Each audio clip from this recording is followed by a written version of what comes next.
Hello and welcome to Community Theology Thursday podcast. I am your host, the Reverend Natasha Beckles, Rector of St. Nicholas Church, Rev'd, which is the home of Community Theology Thursdays, or CTT. And today I am so delighted to be joined by the Reverend Canon Dr. Carlton Turner. Hello. Hello, good afternoon. Good afternoon. I want to begin by formally introducing our guest, our special guest.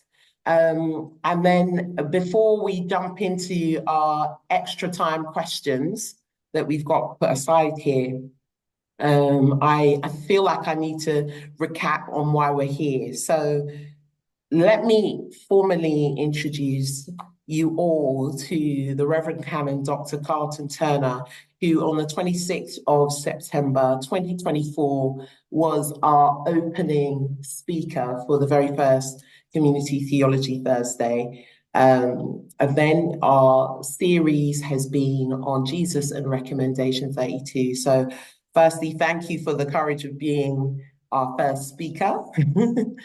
Um, Reverend Canon Dr. Carlton Turner is tutor in contextual theology and mission studies, as well as the Deputy Director of Research at the Queen's College, Queen's Foundation, Birmingham. He self-defines as a Caribbean contextual and practical theologian and engages in further research in the intersections of Christian theology and decoloniality, particularly within the British imperial historical context. His first book, Overcoming Self-Negation, explores the identity and church practices within the Anglophone African Caribbean, and his most recent book, Caribbean Contextual Theology, An Introduction, is the latest iteration of a Caribbean theological reflection. Carlton is a Bahamian Anglican priest and theologian who sits on both the Faith and Order Commission of the Church of England, as well as the Faith and Order Commission of the World Council of Churches. He's often lecturing or presenting on issues around reparations, decolonization, racial inequality, and colonial oppression as they relate to contemporary church practices. And as I said, so just for everyone who can hear, we're in the site of greatness. And it's such a pleasure to have you. What have you been up to today, sir? Well, I'm sat here in Birmingham on the most autumnal of autumnal days. But I've been busy. I've been teaching this morning a class on mission and in one of our courses, mission studies, looking at the first mark of mission, talking about things like proclaiming the gospel and how problematic that has been in Christian history. So I'm here doing my day-to-day stuff here in Birmingham. Wonderful. Well, we were so grateful to have you a couple of Thursdays ago. But just before we jump into the questions, I really want to recap for our audience, just in case you weren't in the original lecture and haven't had a chance to catch up on all of the footage that is now available to everyone who books the ticket to go along to Community Theology Thursday. Actually, I should plug now. So we will be moving on to our next speaker, who is Dr. Harvey Kiriani. He will be coming around to visit us on the 31st of October. If you would like to get yourself in the room to not only listen, but to ask questions, please take yourself along to look us up as St. Nicholas Paravel on our website, or St. Nicholas Paravel.church. If you look us up there, and you can find Community Theology Thursday, and you can book. We are on Eventbrite, so get yourself a ticket and come along and be in the space. But as I said, before we jump into the questions, I need to give people that kind of framework, a little bit about the church commissioners of the Church of England, who published a report on their historic links with transatlantic chattel slavery following an investigation which was initiated in 2019. Their response included the proposal to set aside £100 million, 1% of their fund, to invest in perpetuity investment fund, a new one dedicated to justice, healing, and repair. It also committed to use its influence and its convening voice to encourage others with a similar history or who simply have a passion for truth, justice, and healing to co-invest to bring that fund to at least £1 billion. The Church Commissioners have always been clear that the issue is the underlying mindsets and attitudes that produce the transatlantic chattel slavery and the entitlement to commodify, exploit, and destroy God's image bearers, so that for a relative few, a few number of people can profit and flourish. These mindsets and attitudes are very much still with us today, still blighting the lives of millions of African people and people of African descent throughout the diaspora. So the Church Commissioners convened an independent oversight group to provide recommendations on how they should next act. One particular recommendation of the independent oversight group was Recommendation 32. It attracted considerable attention and concern, as it also calls for an interrogation into the theology that shaped the mindsets and the attitudes that underpinned transatlantic chattel slavery. Is any of this new to you, Carlton? Not at all. Not at all. So I'm just going to read for us what exactly Recommendation 32 said. And I'm going to give us a little bit of a framework after that as to what we're aiming to do. So Recommendation 32 says, we call for the Church of England to apologize publicly for denying that Black Africans were made in the image of God and for seeking to destroy diverse African traditional religious belief systems. This act of repair should intentionally facilitate ongoing and new sociological, historical, and theological research into spiritual traditions in Africa and the diaspora, thereby enabling a fresh dialogue between African traditional belief systems and the gospel. This work should reach beyond the theological institutions and be presented in ways that will enable all Africans, especially descendants of the enslaved, to discover the varied belief systems and spiritual practices of their forebearers and their efficacy.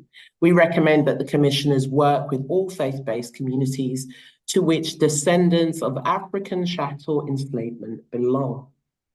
So our Community Theology Thursday series on Recommendation 32 aims to create a safe space for global majority people, whether they're clergy or congregants, if you're just an ordinary Joe on the street wanting to know more about this stuff. It's a space for us to meet, discuss, ask questions of our leading theologians, and discuss some of the critical interpretations within Christian theology and ethics in relation to world history. That's one. We also, number two, want to create spaces where the gospel, Christian theology, and the disciplines of apologetics and evangelism connect with the lived experiences and culture of people of global majority heritage, irrespective of their faith. We wanted to create opportunities for theologians of global majority heritage to interact with clergy, laity, young people, seekers of global majority heritage, but actually anyone made in the image of God, so that issues that are relevant to these groups are being given regular space and platform. And I also think it's important to say, I think it's good for our theologians to have that connection with Black and brown communities. Carlton, what do you think about that? I think that's quintessential. I think that's, well, certainly for me, that's the basis from which I'm coming and communicating to the world. So, and that I don't ever want to be disconnected from that aspect of my theologizing. Absolutely, absolutely, absolutely. So we also wanted to make sure that we encourage those who do not subscribe to oppressive mindsets and ideologies to really think about studying theology at an advanced level. And we want to ensure the communities of global majority heritage that have been impacted by slavery, by colonialism, and by dehumanizing theologies, whether that's caste systems or supremacist ideologies, have a space where misconceptions and problematic theology can be identified, can be unpacked, and really well explored. And there's a part of us that really wants to leverage this moment effectively to critique and clarify Christianity at a time when many have become disillusioned and have distanced themselves from the faith. And that, I feel, I don't know how you feel, Carlton, but that's quite understandable, particularly coming from the background I do. I mean, in my own family, we have Muslims, we have people who are Roman Catholic, Baptists. We can't take communion at a baptism all at the same time because of colonialism. And Yes. we've learned to love one another, Rastafarians, whoever you are loved. And I find that's very different in the West. There's a kind of them and usness, whether it's around denominations, whether it's about actual interfaith. I love my interfaith conversations that I have because they're present in, and because the Caribbean has that. We have Hindu friends, you've got Sikh friends, all of this is here. And they're not people that are on the edge, they're people that come and eat at your table and are part of your life. And that's very different in this Western European context and a theological context. I don't know what you think about that. Yeah. Yeah, I wholeheartedly agree. And even, I am, like you said, Bahamian. So I am very much from the African Caribbean, and we live with this kind of complexity. Mm-hmm. But we too have to wrestle with the effects of colonialism, even within a context. It's interesting, but because we are colonized, and because we Yeah, have that history where not just original indigenous inhabitants came, then you had enslavement and Black people being transported. And then after emancipation, then you had all sorts of others like Asian influences coming into the region. Still, the kind of divisions was set up as part of the process. yeah. When you have that, you still find that there's an impulse to connect beyond those lines. Yes. So I think that's something that's always been beautiful about how the Caribbean does things. We yeah, don't get it perfectly, but it's a beautiful thing. I think the central part of the heart of this series and also what Community Theology Thursdays wants to be about is, most importantly, we want to be in a position to be discarding the centuries of misinformation, disinformation about Christ, about Christianity, about the global South, as it's described, the global majority's relationship with Christ. And as I've said several times, our prayer is that we want to ask the real Jesus to please stand up, to be in that kind of John the Baptist way, being able to pick out God from a crowd and from the mess that yeah, we have inherited. yeah, Yeah. definitely. So we're going to jump in now. I think we're ready, having set everybody up. So if you didn't know, now you know why we're here. So we're going to move into the question section for and I've got a couple of questions, both from the community and that we prepped for. So I hope you're ready. Um, Try to be. I'll try to be. you're going to try to be. You better do Yeah. better than that. Anyway, we're Anyway, here. I'm trying to be nice and humble, but the truth is, I always ready, man. Carlton, be here. Anyway, all right. I'm just flicking through because I've managed to jump myself out of my nice place, which is really annoying. So I'm going to start here. Oh, well, so one of the questions that came from the community, obviously we had the original chat and they got to listen to you. Is it clear that Jesus and the way of Christ were not reference points for Columbus and his ilk? at the end of the day, to be a Christian means being a follower of Christ. Can the theology that shaped Columbus ever be considered Christian or in line with the gospel of Jesus Christ? Okay. In fact, I was teaching on this morning. Oh, I I loved think it. I love well, I think let's pick apart some of the language in that question. Way of Christ, what does that mean exactly? That needs to be unpacked. Yeah, Um, Follower of Christ, what does that mean? That needs to be unpacked. Um, to be considered Christian needs to be unpacked. What does that mean? And this here's the biggest one, gospel. Like you talk a lot about the gospel. What is the gospel? We could go down the line of gospel as good news. Yeah, that's what it means. But what is that good news? yeah, Because for some churches and for some people, good news means that the church just simply grows in number yeah, and it yeah, looks and it looks powerful.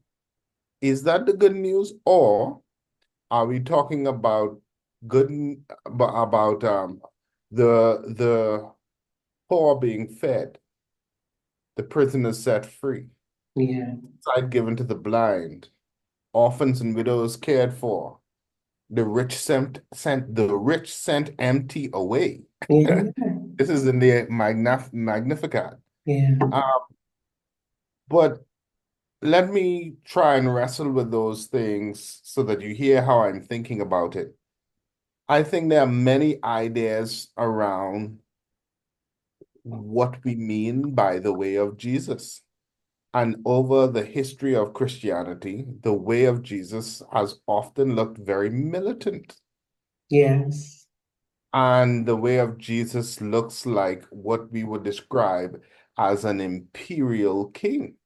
An imperial king has an imperial force and ensures an imperial order. yeah, And if you're not part of that realm, of that kingship or kingdom, you get excommunicated or brutalized or capitally punished. mm-hmm. And similarly, to be a follower of Christ, like, what does that look like? Like, does it mean going to church? Does it mean holding a confessional creed? Does it Yeah, mean being Anglican or Methodist? Or is it less about denominational or doctrinal boundaries, which are important in their own right, but is it also more deeply about how we inhabit the world, how we live? We go back to this idea of God wants you to rend your hearts and not your garments. yeah, What does the Lord desire? Mercy and not sacrifice. mm-hmm, mm-hmm. Go, do justly, do what's it say? Do justly, act, Love mercy. love mercy, and walk humbly with God. And we can go into the scriptural text where Jesus often confronts these simplistic notions of who he is and what following him means. And ultimately we come to the idea that if, and this from a Black theology or third world theological position, if your following Jesus doesn't look like justice, Yeah, if it doesn't look like transformation on a concrete level in society, if it doesn't look like change, if it doesn't look like humility, openness, inclusivity, yeah, yeah, yeah, then who are you following? Now, what's complicated is that we can often read the same scriptures and come away with the total opposite. He is the Prince of Peace, the King of Kings, and the Lord of Lords. And yeah, we love this language. But I want to refer us, if you will, to there's an exchange in John's Gospel, chapter 18, between Jesus and Pilate. I think it's John 18:28 to 34, something, or something like this. Can't remember. Yeah. But Jesus before Pilate. And interestingly, the question is, are you the king of the Jews? And Jesus says some strange things. You say that I'm a king. For this I was born. For this I came into the world. If my kingdom were of this world, my followers would be fighting you. But my kingdom is not of this world. And later on, he talks about um his kingdom being about truth. And there's an exchange in which you start to realize Pilate could not understand what in God's name Jesus is talking about. Absolutely. They want to frame him in terms of the kingship of the particular time within Roman colonial rule in which Jesus existed. But Jesus talks about a different kind of consciousness that subverts everything that they talk about in terms of power, in terms of violence, in terms of just egoic ways of being in the world. It's hard to think when you've been shaped like this, when you've been shaped by empire. Yeah. So that's a whole lot to answer that question, but seriously, coming back to the Columbus thing, I usually say Christianity did not come into the African Caribbean. In 1492, 12th of October, Columbus gets shipwrecked in his 3 ships. One of them gets shipwrecked off the coast of the Americas in an island in the Bahamas, the most beautiful place on earth, by the way. And he called it San Salvador. And Bahamians wrestle with which island that is. But anyway, he called it San Salvador. And he came as a Christian explorer. And that means a lot of things innocently for who don't know, but that also meant he came as an emissary of the king and queen of Spain. And the deal was, this wasn't even a conversation to be had. Exploration meant that when you find new territory, you claim it for the regent that sponsors you. So he plants a cross and he plants a flag. And the idea is this land now belongs not only to God and Christianity, but to the king and queen of Spain. And the point is, he did not bring Christianity, he brought a form or a version of it. Because there is no ideal Christianity. And I challenge anyone to tell me what and how Christianity should look in an ideal form. I still feel that, I mean, this person is asking the question, can the theology that shaped Columbus ever be considered Christian or in line with the gospel of Jesus Christ?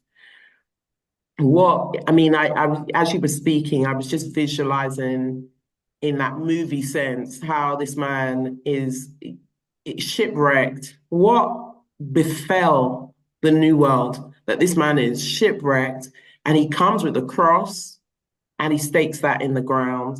He comes with a flag and the cross that he understands is already a warped cross. The violence of that Christianity is a completely different, it's a completely different breed to who Christ was, who the early church was, even Augustine's church. It's so different to all of these. So what right do they have to the claim that this was Christianity? I mean, maybe this is just an attempt to just cut away from it because it's so heinous what was done. In your lecture, you spoke about how Christopher Columbus, what he recorded in his diary about the Taino people.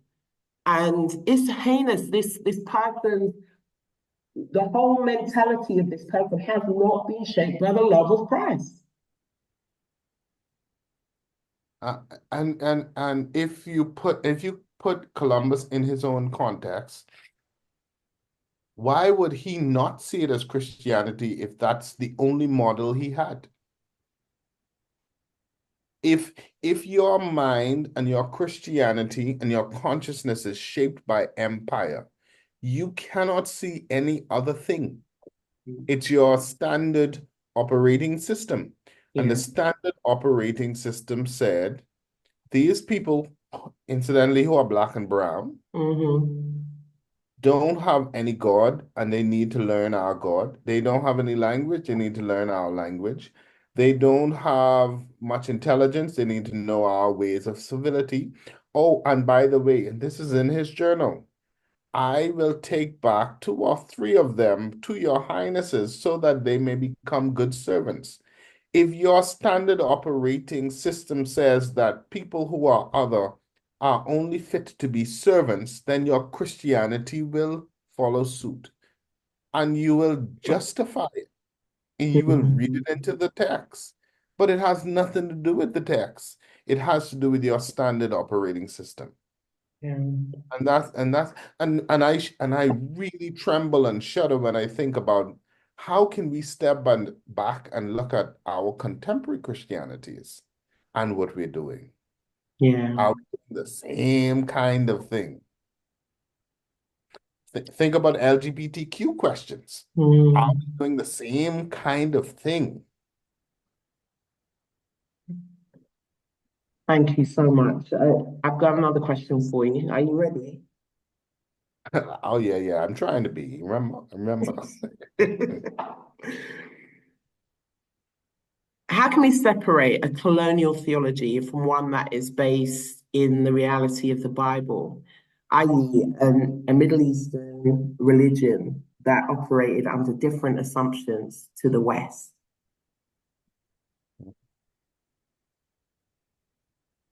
Um, I'll start by clarifying some things. And this is because by training, I am what they call a practical and contextual theologian. Mhm. What I mean by that is we look at the practices and we question the assumptions of Christianity, of Christian statements, etc., and Christian practices.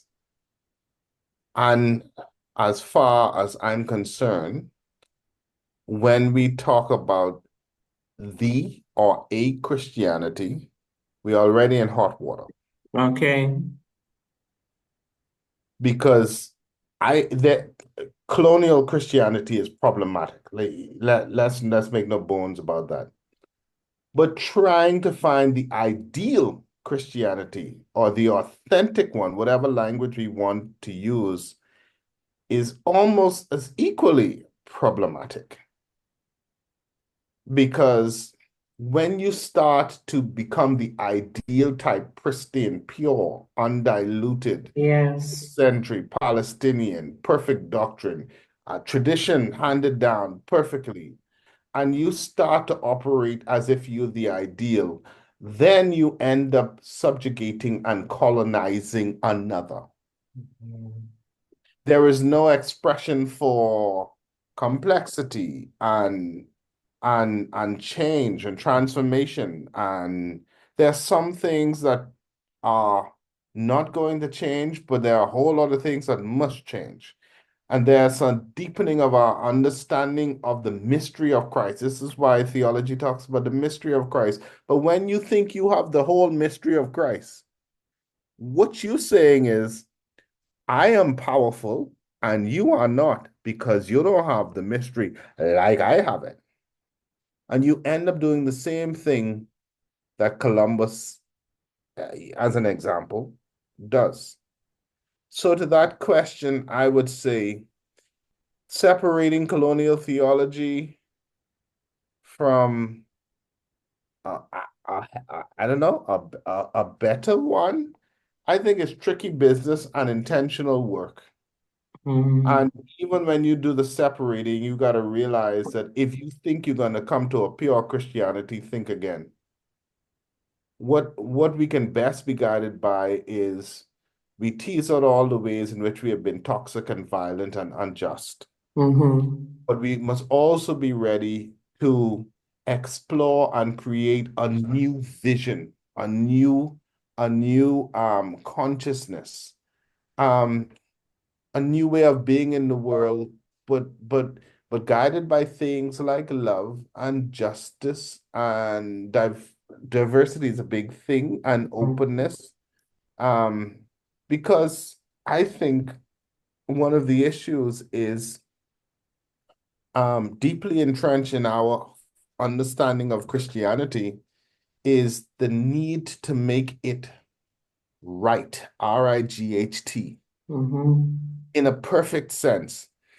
But I think that the Christian gospel, good news of Jesus Christ, and the message about who Jesus is not just fixed in a particular time and place.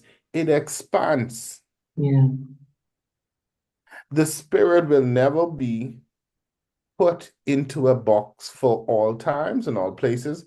The Spirit necessarily is wild and free. Jesus has a strange statement about, hey, look, the wind blows. We don't know where it comes from or where that goes. But so it is with those who are born of the Spirit. What in Jesus' name is he talking about? Yeah.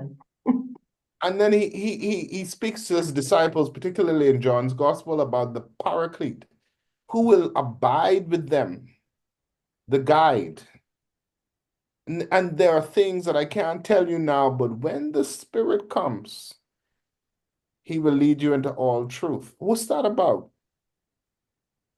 So I think the question is about disentangling from all that is toxic and violent and prideful. You think that you are it, to realize that actually the kingdom of God is not as we frame it to be. Go back to Jesus's conversation with Pilate. It's something else. I love how So you make me think about, because in our church practice, I really do think a lot about purity narrative and how damaging it is. You can see it in certain aspects of our church. You can see it in our kind of history. You can see it in the representation of women, but you're making me think about this purity narrative that has come up from a number of years, and I can see that where that main meme has come from. You know, listening into various theologians who are doing a kind of let's go back to our roots type early church narrative, um, and as if we got involved in Constantine and it's been wrong ever since that point. But maybe that's just the human condition in the church, is that we are going to have flowerings of really bad behavior regardless. So the kind of sense that we can be a pure theological approach is just as nonsensical as thinking the church is going to be pure. That the people in it need to be aiming for this in this kind of way. What you want is holiness, holiness in your that the spirit of the Lord, as you say, is going to be present there doing that piece of work for all of us. it paused for a second. So I hope it was recorded on your end. I was recorded. Okay, Don't good, worry, good, we'll work good. it out. Good, because mine was it's my internet. A message just came up. Okay, cool. Okay. So I'm going to move up on to think a little bit more about how do we begin, now that we know that this is here, we know a little bit about the fact that all of these theologies may have been inappropriately applied, that it's turned up in our practice, in our life, all the rest of it. How does one begin to deconstruct these limiting beliefs, this these spiritual misconceptions, these colonial interpretations of faith, and particularly when they become so entrenched in our psyche? I love this question because it has this word psyche in it. And you know that I'm very interested in the psychological dimensions of our theologizing. So my my work on African Caribbean traditional religious heritages as they intersect with the Christian church or missionary Christianity in the region uh, Mm-hmm. has led me to have to wrestle with the psychological dimension because these aren't just theological issues, these are psychological ones. Yes. And and let me say more about that.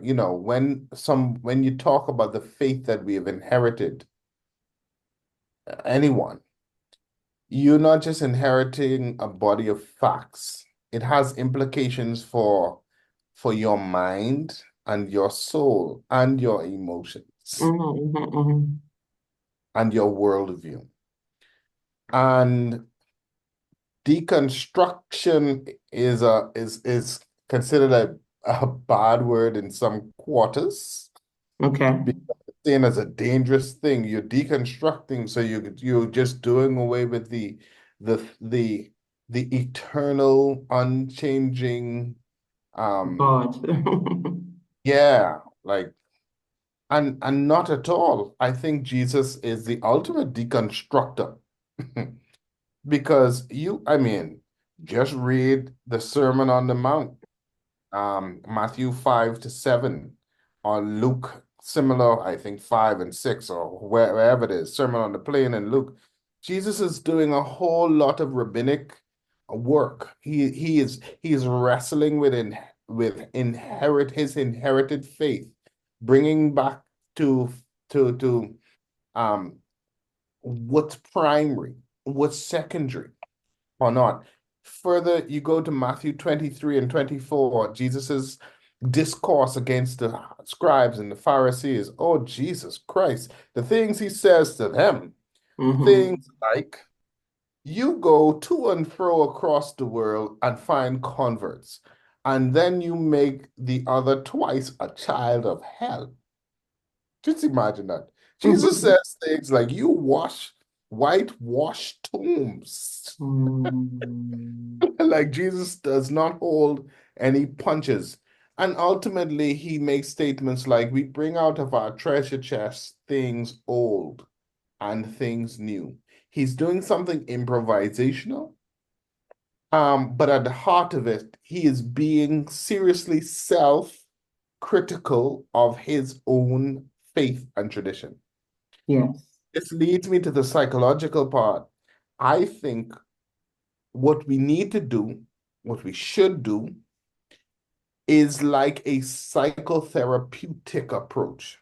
For those of us who have gone to psychotherapy or have seen a psychologist, you know that in talk therapy, you are being challenged to see yourself. And only when you make these things, these unconscious patterns, conscious, Yeah. then you can address them in a conscious way and you learn to think differently. And therein lies the transformation. And I suspect theologically, when we talk about deconstruction, you're not doing anything dissimilar. Yeah. What you are doing is making unconscious processes within your theological imagination conscious Yes. so that they might be addressed. And that's not easy work. And it's like dwelling on scripture. And we love to read scripture, but I'm reading it with a way where we're looking at, I challenge students all the time. I don't care what you know, the facts. I care more about how you think about what you know. Yeah. Because if you can start to look at you, the person who's doing the hermeneutics or doing the interpretation, and ask yourself, why do you see it that way? You know? And another example that I'm sure you would appreciate very much as a Black woman is the womanist tradition, where, until Dolores William comes along and writes Sisters in the Wilderness, who gave a damn about Hagar? Yeah. Yeah. I mean, the Muslims do because she is the mother of of Islam. Yeah. of Islam. But for the Christians, we do not take into account that one, she's a significant person in the story of Abraham, the cycles of the story of Abraham and Sarah. She is a significant person who has an amazing encounter with Yahweh Yeah. and is revealed in Yahweh's way and nature Yeah. and is blessed by Yahweh.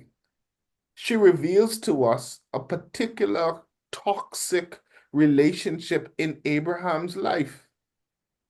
In terms of Abraham, his wife, and his concubine, the wife and the concubine and their ongoing battles. And we come to know that Abraham, when we read this text, this is a text about those who are so-called chosen and those who are othered, who are privileged and who is not. Because Abraham seems to have a serious issue with other. Multiple. For example, I missed something. Abraham has a serious issue with otherness, otherness, yes. otherness, because when Moses and this is a story, the story of Abraham. In the heart of it, Abraham is blessed by God that he will look at the stars of the sky. I will bless you. I don't have any children, Lord. Who will bear my child? And the only one in my house is Eliezer of Damascus, another slave. So the Mm, slave can't be part of the inheritance. And this narrative goes on, and it's a story around enslavement that we mm, see that is later fulfilled in Exodus, in the story of the Exodus and in the life of Moses. And in this corpus, we cannot read this unless we see um how other marginal Black people are marginalized. mm. Now, I said all of that, but the most important thing is we never read it in the text. Yeah, But Dolores Williams brought it to our consciousness. And now that it's brought to our consciousness, we realize how much we have to be careful with how we read the Bible and who we leave out and who we include. yeah. And I think that's what deconstruction should be, more akin to a psychological process in which we come to encounter who we really are and the unconscious processes that are going on, so that there might be a kind of liberation or wholeness or wellness or whatever language you want to call, but oh my gosh, I didn't see myself before. I don't think we read the Bible, I think the Bible reads us. I agree. And God helps us when we refuse to do that because we perpetuate the same unconscious process. Columbus was carrying out an unconscious process, and we do it all the time. Be present, Lord Jesus. Help me be present at this time. Mhm. I've got a question for you here. How does Black theology, but you can put in liberation theology, view racism? And what is God's view? That was one of our questions from the community. Well, listen, I would like to know God's view in my own personal life. That's what I that's what I ask all the time. Because God must have a view, because sometimes it don't make no sense to me. Yeah. Anyway, but understanding God's view is a tricky statement. I'm just being cheeky. Don't worry. Don't get rid of me. But let me take you to a story. There's this famous painting. There's this famous image from the antebellum South in under Jim Crow in the United States, and it's the picture of a lynching. And I think I shared it at the Yes. at the Community Thursday. And it's the picture of a whole lot of white people underneath the lynching of two black men from a tree. For those who don't know, lynching is hanging. And for those who really don't know, it's the most gruesome sight. In any event, I asked the question, who in this picture are Christians? Because most, if not all of those people gathered underneath that lynching are good Sunday-going Christians. But then I asked, could the black people hanging also be Christian? More than likely, these are nice church-going, black church-going Christians. But obviously there's a problem because one set of Christians believe in lynching, and the other set have no voice because they are being lynched. Do they pray to the same God? And that's the dilemma. Black theology sees racism as the quintessential sin in African American society and in society. It's denying the humanity of someone based on skin color and justifying it in your Christianity.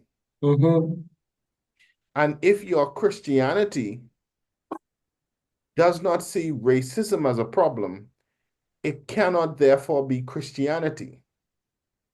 It's an idolatrous system that negates the humanity of Black people, which certainly isn't what Jesus teaches. Came to start. And I think, and we could replicate that down the line, but we're talking about racism, but otherness in general. We go back to the same thing with Columbus. Columbus enters and Europeans followed. And what ends up happening is the indigenous populations of the Caribbean and the Americans and the Americas are almost wiped out. Decimated. And Black theology sees racism as a sin, as a structured, deeply ingrained facet of theology of a Western European tradition that has shaped most of the Christian world. Yes. And again, often it's unconscious. So Black theology tries to make it very conscious and very explicit. Because I want to ask though, let me let you finish. no, I forget now. Go ahead. Oh no. I was on a roll. Yes, you were, and I'll try not to interrupt you again, but I want to ask about the Holy Spirit, and in relation to this question, Black theology doesn't begin when Plymouth, when the good ship Jesus carries the first Africans. Black theology has to be deeper than that. It has to have its roots in its systematic theology. But in terms of when you're looking at the early church, the very first argument or dispute in the early church is around issues of ethnicity between the Hebrew widows and the Greek widows. And the first martyr is right up in there. So this is not almost the sign of a church growing is that there are issues of race that occur. And the litmus test is about how we respond to it. I think my part is that the Western Church has not only got into bed with a particular global version of caste, race-based caste, creating that, they have dragged their feet, our church included, on actually addressing an issue that was a 101 issue right at the beginning. So when Black theology is just connected to James Cone or a very modern understanding of how race happens, does that not disconnect it from the fact that this is 101 church? Well, you said a whole lot of things there, Reverend. I only asking questions. You are Okay. answering. You got to simplify that one. That sounds juicy, though. It sounds juicy. I'm just basically saying that the issues of race are in Acts 6 and 7. Oh, yes. Yeah. So if that's the case, why aren't we better prepared for it? I don't think the church is really bringing anything to a world that is actually tearing itself apart on the issue of race because it hasn't been prepared to look at it. And our modern church is not prepared to look at it properly. They're dancing around it. They're doing optics, they're doing, coloring in, diversity work, this, that, and the other. But it's not recognized as a work of the spirit, that actually doing this stuff is core to what it means to our Catholicity. How is it that we get to be both diverse and unified? There's something about they'll know us, we'll be known by our love for one another. And the race issue is that issue that shows you that a church is not working. It doesn't matter how much your social justice work is this or your evangelism is that. When I look at your church and your church is in a diverse area and can only cope with one group of people at a time, you're operating from white supremacy on some level. Yeah. Yeah. I like how you went back to the Acts of the Apostles with the emergence of the church. And when I was doing my PhD, I did some reflections around the kind of Jewish Gentile boundary that the church had to deal with. So the Peter and Cornelius story. Yeah. And again, Peter had to shift his frame of reference radically, and the Spirit was calling him to see things differently.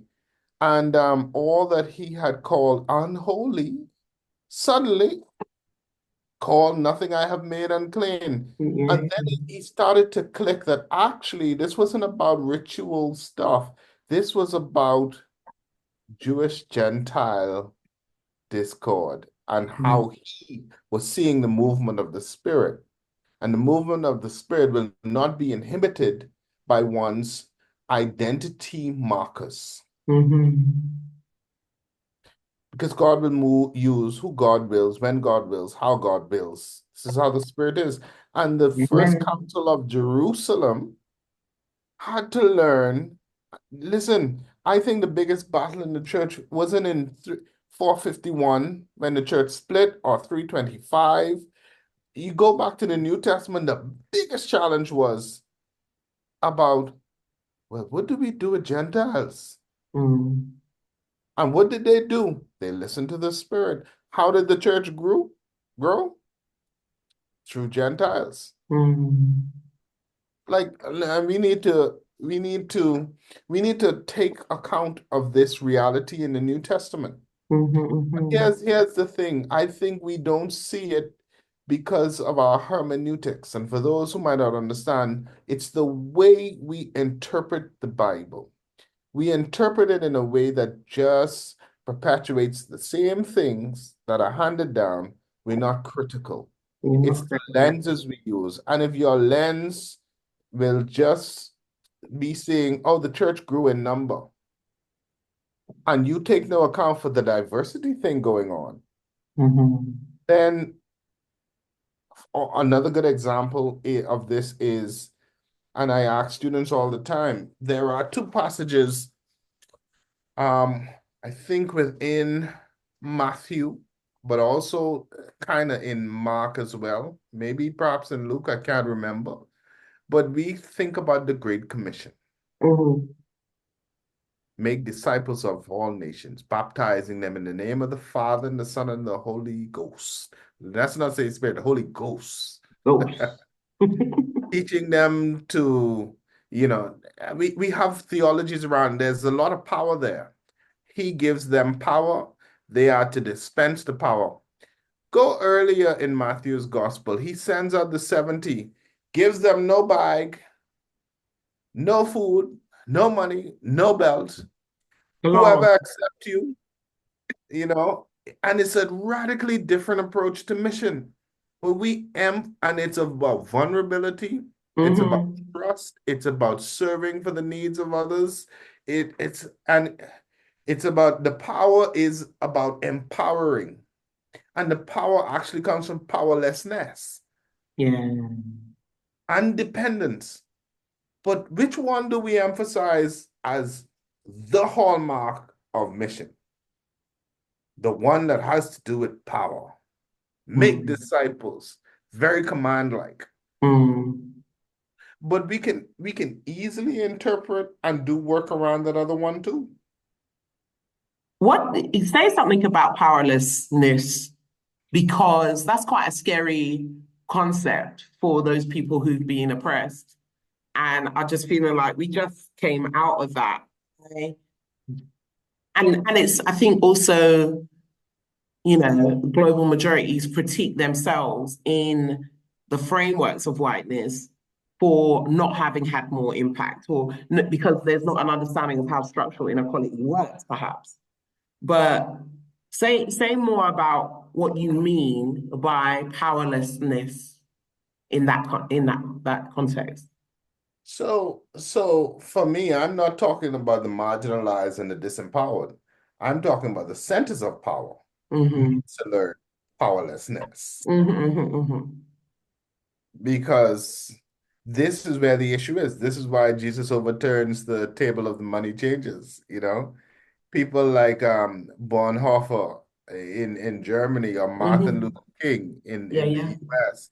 You learn that actually you are faced with a system of oppression, and it's the system that needs to be broken. It's the system that needs to be transformed, and understand that true power is actually about giving up power, and how you dispense with that unleashes a whole other kind of power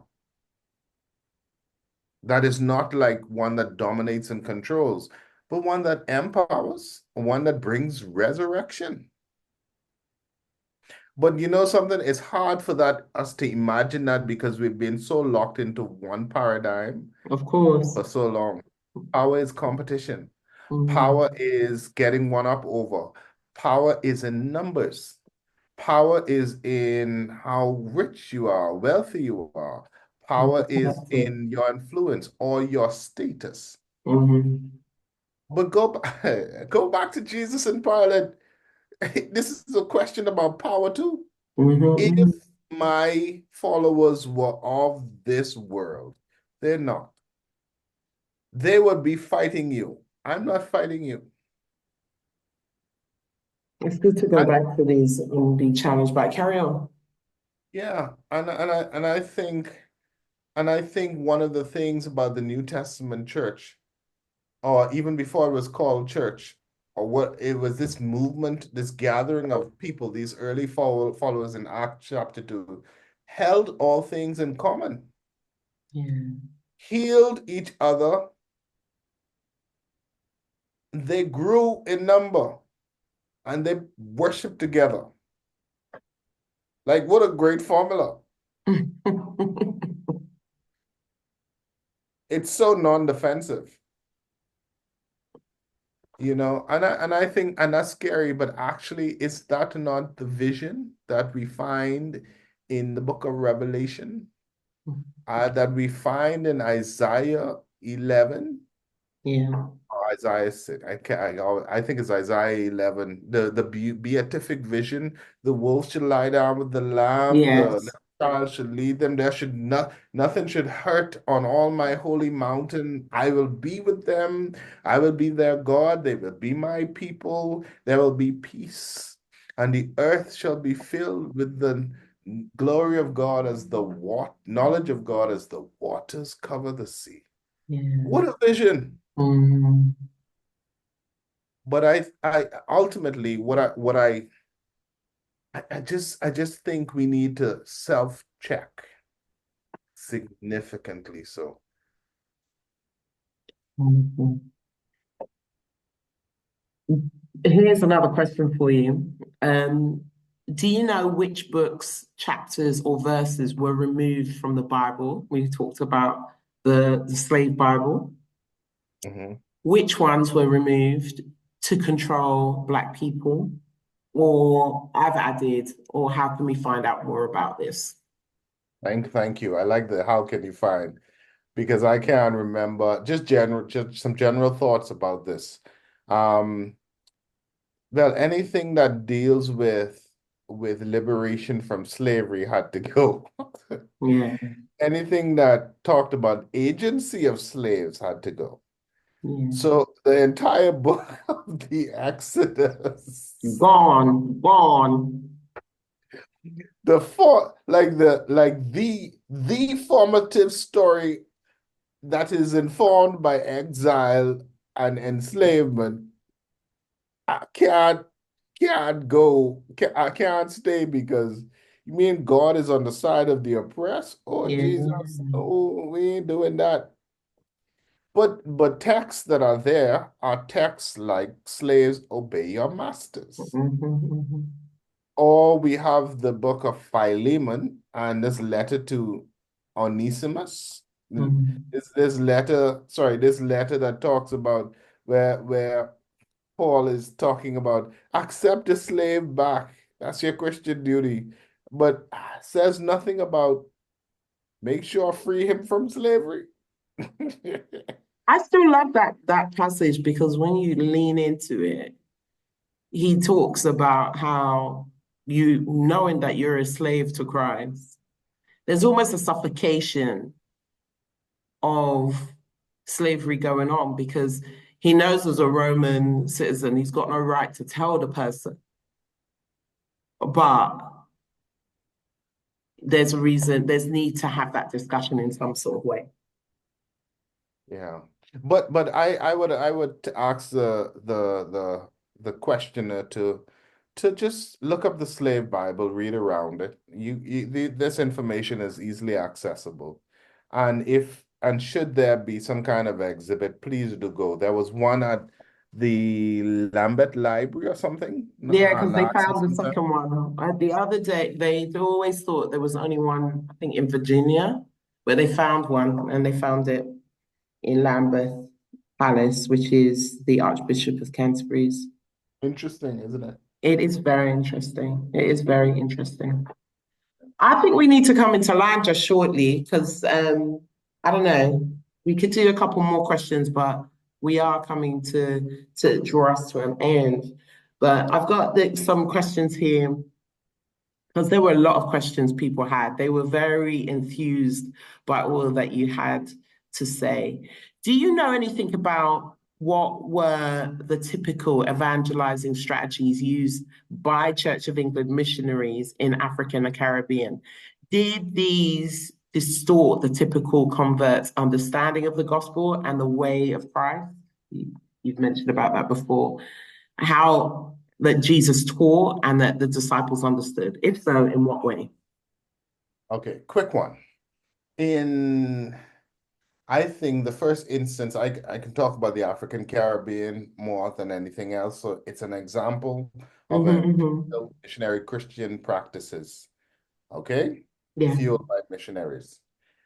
I think missionary Christianity is a complicated thing yeah. because um, one of the interesting things is in 1824, Hmm, first bishops were sent to the Caribbean, Jamaica and Barbados. This is where the two prime colonies of Great Britain. And on those colonies, you had a plantocracy. You yes. had slave plantation owners, good Christians, high society people, running Hmm. things. And the bishops had to come, and part of their brief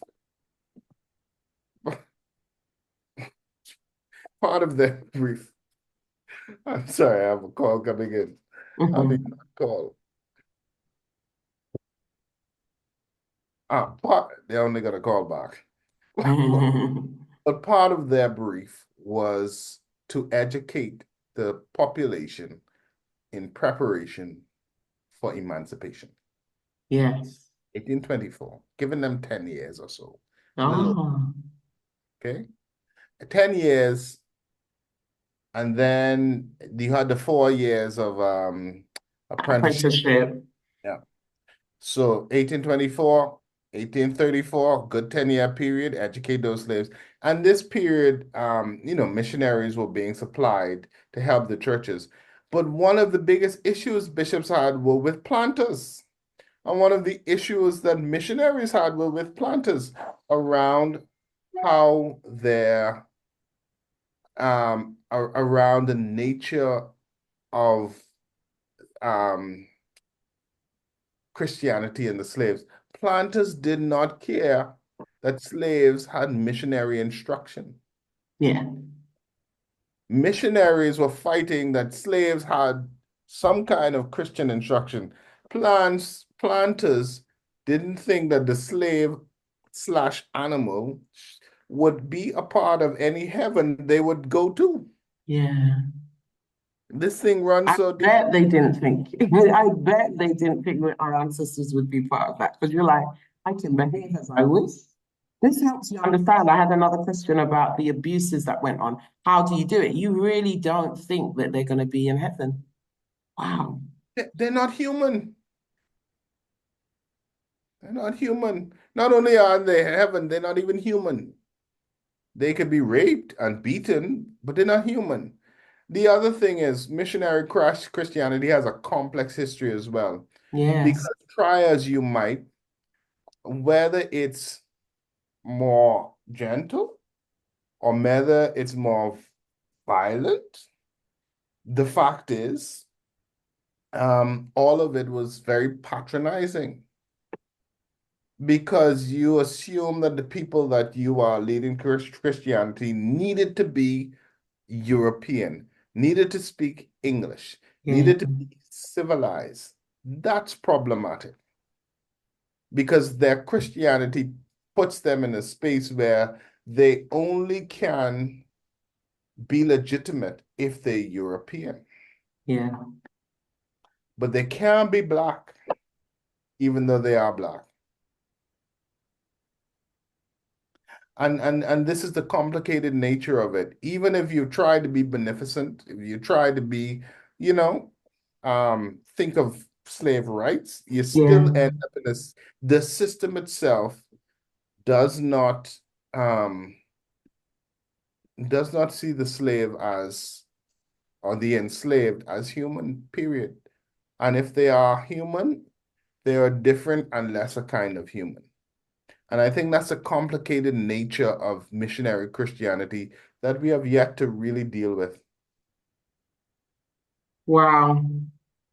Okay. Well, I'm bringing us down. We've got a couple more minutes, and I can do these quick fire, or you can do these quick fire, or we can see. We've got here.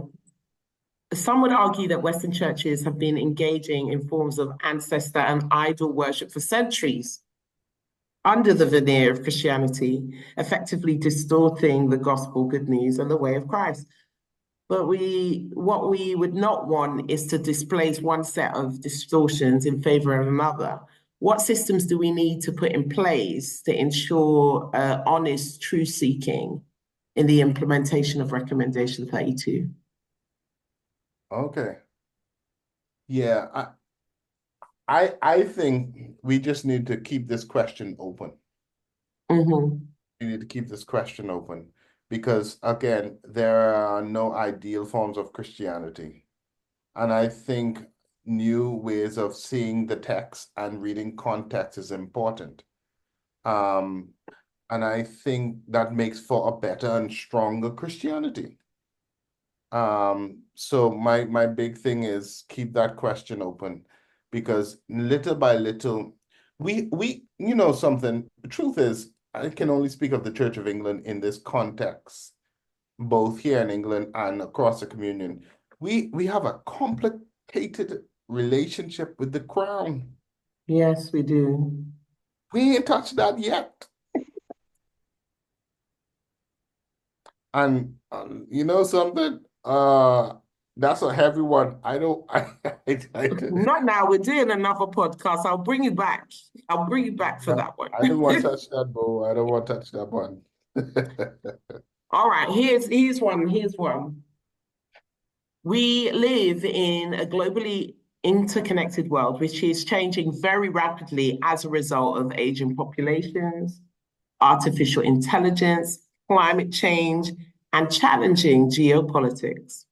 By 2050, 25% of the world's population is projected to be of African descent. And there are likely to be more Christians living in Africa than in any other continent in the world. I can't qualify the stats on this person's question, so I'm not going to do that, but still.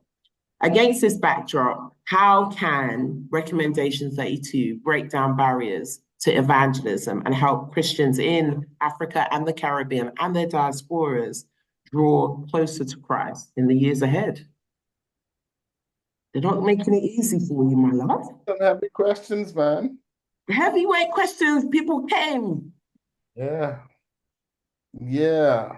I think evangelism is always a complicated thing when it comes to cross-cultural evangelism or cross-cultural mission. And again, I think